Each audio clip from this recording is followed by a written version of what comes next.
Value zone hyper mart ఇప్పుడు మన అమీర్పేట్ లో ఈ సెప్టెంబర్ 18న గొప్ప ప్రారంభం. ప్రకృతి తెలుగు రాష్ట్రాలపైన పగబట్టినట్టుగా ఉంది. వర్షాకాలంలో ఎప్పుడూ లేనంత భారీ వర్షాలు పడుతున్నాయి. పైగా వరుసగా ఉపరితల ద్రోణులు ఏర్పడడం, అల్పపీడన ప్రభావాలు రావడం, ఒకేసారి 4, 5 రోజుల పాటు వర్షానికి సంబంధించినటువంటి పరిస్థితులు, వర్షం సంభావన పరిస్థితులు ఏర్పడడం అనేది సహజంగా మారిపోతుంది. మరొక 2 రోజుల పాటు తెలుగు రాష్ట్రాల ప్రజలు అప్రమత్తంగా ఉండాల్సినటువంటి అవసరం కనిపిస్తుంది. ఆల్రెడీ ఉత్తరాది రాష్ట్రాల్లో ఎక్కడ చూసినా క్లౌడ్ బరస్ట్ గురించి మనం వింటూ ఉన్నాం. 2 రోజుల క్రితం గుంటూరులో కూడా భారీ ఎత్తున క్లౌడ్ బరస్ట్ జరిగింది. నిన్న రాత్రి కూడా హైదరాబాద్లో క్లౌడ్ బరస్ట్ జరిగింది. కేవలం గంట వ్యవధిలో మియాపూర్ లాంటి ప్రాంతంలో 9 సెంటీమీటర్ల పైగా వర్షపాతం నమోదైనటువంటి పరిస్థితి ఉంది.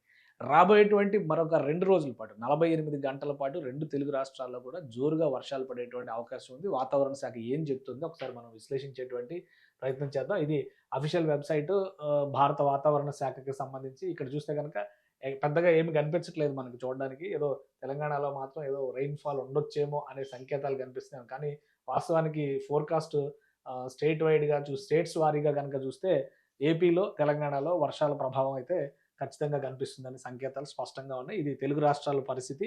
ఎక్కడ చూసినా కానీ వడగాలులు, ఈదురుగాలులు కనిపిస్తున్నటువంటి వాతావరణం ఉంది 2 రాష్ట్రాల్లో కూడా. ముఖ్యంగా ఆంధ్రప్రదేశ్లో కోస్టల్ బెల్ట్ను మనం ఒకసారి పరిగణలోకి తీసుకుని చూస్తే కనుక ఇక్కడ ఉభయ గోదావరి జిల్లాల దగ్గర నుంచి మొదలుపెట్టి ఈసారి ఉత్తరాంధ్ర కొంత మినహాయింపు వచ్చింది. ఎందుకంటే బంగాళాఖాతంలో ఏర్పడినటువంటి అల్పపీడన ద్రోణి ప్రభావం తెలంగాణ పైన, దక్షిణ కోస్తా పైన, రాయలసీమ పైన విస్తారంగా ఉంది. అందుకనే 2 రోజుల పాటు వర్షాలు తప్పవు అనేటువంటి సంకేతాలు భారత వాతావరణ శాఖ తెలియజేసింది. లోకల్ మెటీరియాలజీ డిపార్ట్మెంట్స్ కూడా దీనికి సంబంధించినటువంటి అలర్ట్స్ రిలీజ్ చేసింది.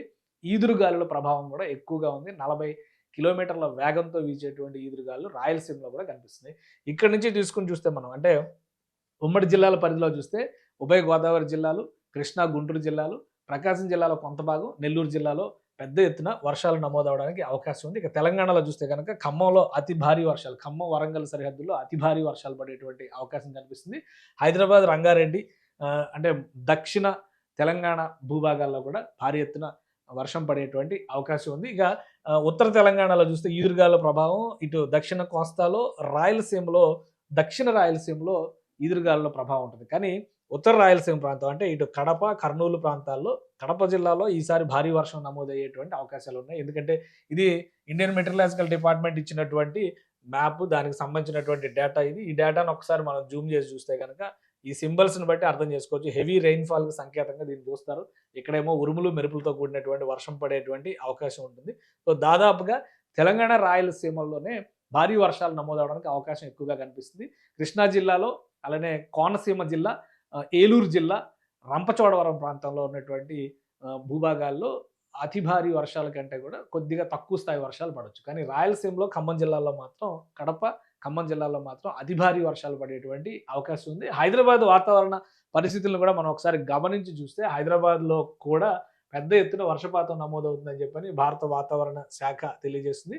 రాత్రి పడినటువంటి వర్షం, ఒక రాత్రిలోనే పడినటువంటి వర్షం, ఇదే సంకేతాలు 2 రోజుల పాటు కొనసాగుతాయని చెప్తున్నారు. చూడండి, దక్షిణాది రాష్ట్రాలు చూస్తే కనుక ఈ 18వ తేదీ, 19వ తేదీ కూడా దాదాపు ఇదే పరిస్థితి కనిపిస్తుంది. ఉత్తరాది రాష్ట్రాల్లో పెద్దగా లేదు, కానీ ఈశాన్య రాష్ట్రాల్లో మాత్రం క్లౌడ్ బరస్ట్ సంకేతాలు చాలా కనిపిస్తుంది. ఇటు సిక్కింలో కావచ్చు, అరుణాచల్ ప్రదేశ్లో కావచ్చు, ఇటు బీహార్ ఎగువ ప్రాంతాల్లో కావచ్చు, అంటే మరీ ముఖ్యంగా నేపాల్, బీహార్ సరిహద్దుల్లో పెద్ద ఎత్తున వర్షపాతం నమోదవడానికి అవకాశాలు కనిపిస్తున్నాయి. అస్సాంలో కూడా కనిపిస్తున్నాయి. భారీ వర్షాలకు అవకాశం ఉంది. ఇది 2వ రోజు, అంటే ఈ రోజు కాకుండా రేపు కూడా ఇదే ప్రభావం కనిపిస్తుంది. ఇక వాతావరణ శాఖ గత 3 రోజులకి ఇచ్చినటువంటి రిపోర్ట్స్ చూస్తే కూడా దక్షిణాది రాష్ట్రాల్లో, తెలుగు రాష్ట్రాల్లో పెద్ద ఎత్తున వర్షపాతానికి అయితే సంకేతాలు కనిపిస్తుంది. అయితే 20వ తేదీకి వచ్చేసరికి మాత్రం ఉరుములతో మెరుపులతో కూడినటువంటి వర్షాలు, జల్లులు పడవచ్చు. తేలికపాటి ఒక మోస్తరు వర్షాలు పడేటువంటి అవకాశం. కానీ ఇవాళ, రేపు మాత్రం హై అలర్ట్తో ఉండాల్సినటువంటి అవసరం కనిపిస్తుంది. ఉత్తర బంగాళాఖాతంలో ఏర్పడినటువంటి అల్పపీడన ద్రోణి ప్రభావం దక్షిణ భూభాగం పైన, అంటే భారత దక్షిణ భూభాగం పైన ఎక్కువ ప్రభావం చూపిస్తుంది. దీని ఫలితంగానే 2 రోజులు హై అలర్ట్ తప్పని పరిస్థితి కనిపిస్తుంది. హైదరాబాద్ నగరంలో కూడా సాయంత్రం వేళల్లో ఉరుములతో కూడినటువంటి భారీ వర్షాలు పడేటువంటి అవకాశం ఉంది.